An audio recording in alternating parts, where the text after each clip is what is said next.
Olá pessoal, bem-vindo ao meu canal do YouTube. Hoje eu vou estar aqui falando sobre esse processador Intel Pentium 4, né?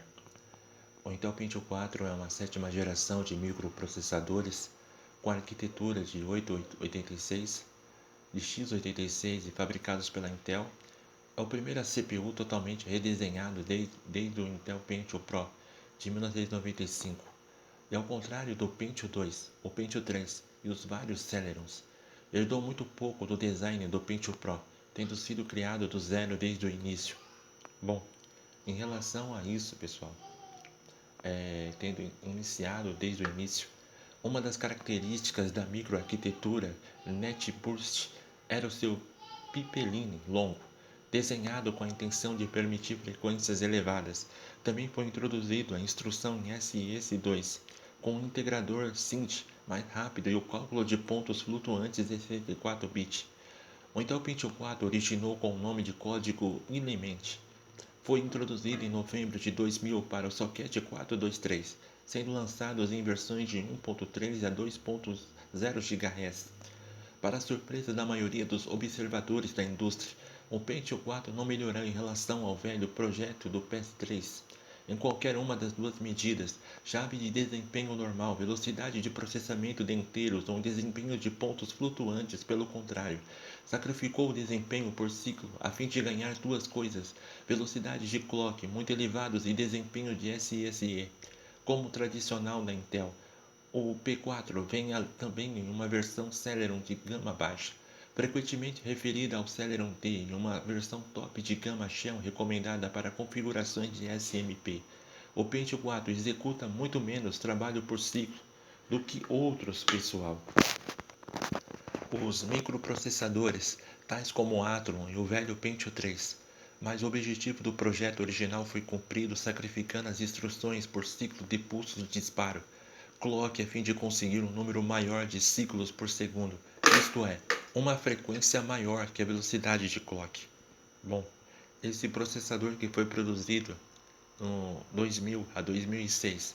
O fabricante é Intel, pessoal. A frequência do processador é de 1300 MHz a 4000. Modelo, bom, do processador 580 MHz. Frequência do barramento 400 MHz a 1066 MHz. Lisura 64 nm a 180 nm. X86 a 64, MMX, SSE, SSE2, SSE3, instruções 64 bits apenas em alguns modelos do conjunto de instruções. Microarquitetura, NetBoost, bom, em núcleos como Illumet, Northwood, Galint, Prescott e Cedar 1000.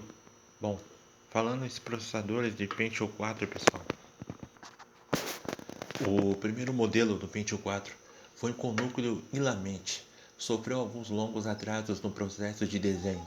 A maioria dos especialistas da indústria viu os primeiros lançamentos de 1.4 GHz a 1.7 GHz, com substitutos provisórios lançados antes de estarem prontos, já que o concorrente AMD Athlon Thunderbird estava superando o desempenho dos antigos Pentium 3, os quais não era possível na altura de efetuar para melhoramentos. Ou Ilamentes são produzidos usando o processador de 0,18. Bom, micrômetros o 180 nm.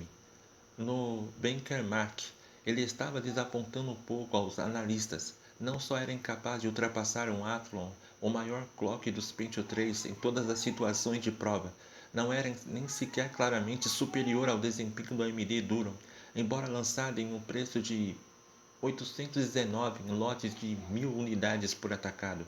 Não vendeu muito, uma quantidade modesta mas respeitável. Em janeiro de 2001, um modelo ainda mais lento de 1.3 GHz foi acrescentado à gama, mas durante os próximos 12 meses a Intel começou a retomar a dianteira da AMD gradualmente. Abril de 2001 trouxe o P4 de 1.7 GHz, o primeiro a ter desempenho claramente superior ao Pentium 3 velho.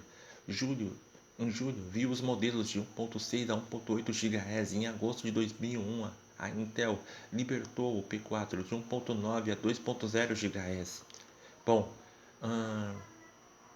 foi o primeiro P4 né, o 020, foi o primeiro P4 a representar um sério desafio ao rival Athlon Thunderbird, que até então tinha sido inquestionavelmente a CPU x86 mais rápida no mercado. Muitos observadores concluíram que o Thunderbird ainda era mais rápido globalmente, mas a vantagem era suficientemente estreita para partidários de qualquer acampamento reivindicassem superioridade. Para Intel, essa sim, pessoal, era sendo assim, uma realização muito significante. A empresa tinha segurado a coroa da CPU de maior desempenho por quase 16 anos, com um só de suas duas exceções antes da liberação do AMD Athlon. Northwood. Em outubro de 2001, o Athlon XP colocou a AMD novamente em uma clara posição de liderança. Em seguida, em janeiro de 2002, a Intel lançou o Pentium 4.32 com um novo núcleo, o Northwood, funcionando a frequência de 2 GHz a 2.2 GHz. O Northwood combinava com o aumento do tamanho da memória de cache secundária de 256 KB para 512 KB. É uma transição para o processo de fabricação de 130 nm, ou seja, 0,13 micrômetros, sendo construídos a partir de transistores menores. Bom, os chips podem funcionar com frequências maiores ou a mesma velocidade, produzindo menos calor, mas o seu desempenho ainda deixava a desejar, pois menos com uma frequência mais baixa, um Athlon XP abarrotava os concorrentes. Com o Northwood, o P4 chegou perto da AMD, mas a batalha pela liderança de desempenho permanecia competitiva, com a AMD introduzindo versões mais rápidas do Athlon XP, mas a maioria dos observadores concordaram que o P4 Northwood era normalmente uma fração mais lento do que o seu rival. Particularmente assim, então no verão de 2002, a AMD ainda estava atrasada em relação à tecnologia, pessoal, de 0,13 micrômetros. Embora seu desempenho fosse superior, os P4s de 2.4 GHz eram claramente piores, os que mais esquentavam, além de consumir mais. O P4 2.4 GHz foi lançado em abril de 2002 e o P2 e o 2.53 GHz em maio, quanto o Front Seed Bus foi aumentado do original 400 MHz para 533 MHz, de 2.6 a 2.8 GHz em agosto, e um Pentium 4 de 3.6 GHz chegou em novembro, mas ainda não alcançaram a AMD com seus Athlon XP 3200. O processador da Intel de 3.6 GHz tinha suporte para Hyper-threading, tecnologia usada inicialmente no Shell, permitindo o processamento de diferentes tarefas simultaneamente, duplicando algumas partes do processador de modo que o sistema operacional reconhecesse que havia dois processadores no mesmo computador. Em abril de 2003, o Intel lançou novas variantes com frequências de 2.4 a 3.0 GHz. A principal diferença das novas versões foi que todas suportavam hyperthreading, que contavam com FSB de 800 MHz. Esses processadores foram lançados para competir com a nova linha da AMD. Contudo, apenas Opteron foi lançado e a AMD se recusou a adicionar um controlador de AGP, tirando o Opteron do alcance do Pentium 4. A AMD ainda aumentou o barramento de Hypertransport, equivalente da FSB da Intel, de 333 MHz para 400 MHz, e isso foi mais do que suficiente para superar o novo Pentium 4 de 3.0 GHz, e terminou superando a Intel pelo baixo desempenho no modelo de 3.2 GHz lançado em junho. Uma versão final de 3.4 GHz foi lançada em meados de 2004 e nunca conseguiu se superar o desempenho do Athlon XP de menor frequência. Bom, agora pessoal, é o Galatine Extreme Edition. Em setembro de 2003, no Fórum de Desenvolvimentos da Intel, o Pentium 4 Extreme Edition EE foi anunciado apenas uma semana do lançamento do Athlon 64 e Athlon 64 FX. O P4 EE era quase idêntico ao Pentium 4 anterior e até o ponto em que se rodaria nas mesmas placas-mãe, mas era diferente devido à edição de 2 MB, de cache nível 3.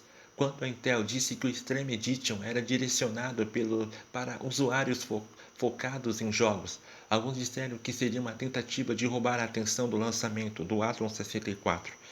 O efeito da edição de memória de cache era um tanto questionável.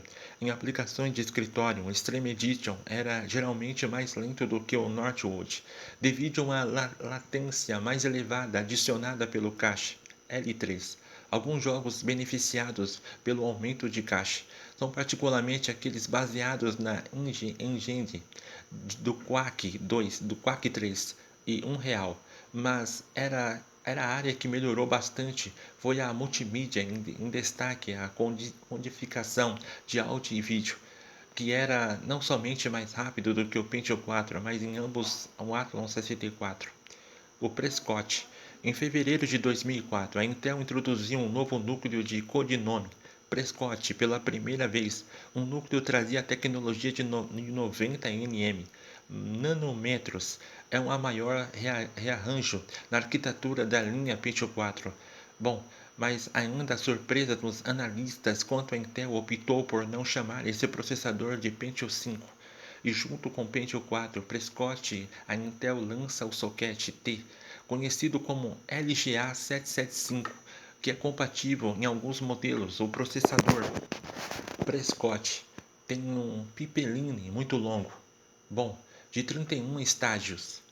O pipeline longo foi uma tentativa da Intel de conseguir frequências mais altas do que as que tinham conseguido com a arquitetura Northwood, mas acabou se revelando um dos pontos fracos da Aquiles do Prescott. A Intel dobrou o cache L2 e melhorou sensivelmente o Precision na esperança de melhorar o desempenho, mas ainda assim o Prescott era mais lento do que um Northwood e de mesmo clock na maioria das aplicações. A arquitetura Prescott permite alcançar com maior facilidade frequências mais elevadas. Ver o overclock. Com um processador mais rápido baseado na arquitetura, Prescott tem 4.0 GHz de processamento, mas tinha problemas tão sérios de superaquecimento que chegou a ser pouco comercializado. A microarquitetura do Prescott é uma das maiores falhas da engenharia da história da Intel, que esperava frequências de até 8 GHz. E o Cedar 1000, para nós finalizar essa revisão final do Pentium 4 foi núcleo Cedar 1000 lançado em 2006. A tecnologia de 64 nm foi incorporada ao Pentium 4, o que traz menor consumo de energia e menor nível de aquecimento. O Pentium 4 Cedar 1000 está totalmente no socket T LGA 775. Tem instruções de 64 bits, FSB 800 MHz e cache L2 de M2M, com processadores de até 3.0 GHz e até 3.8 GHz. Foi a última versão a ser lançada pela Intel, abandonada do projeto de arquitetura NetBoost.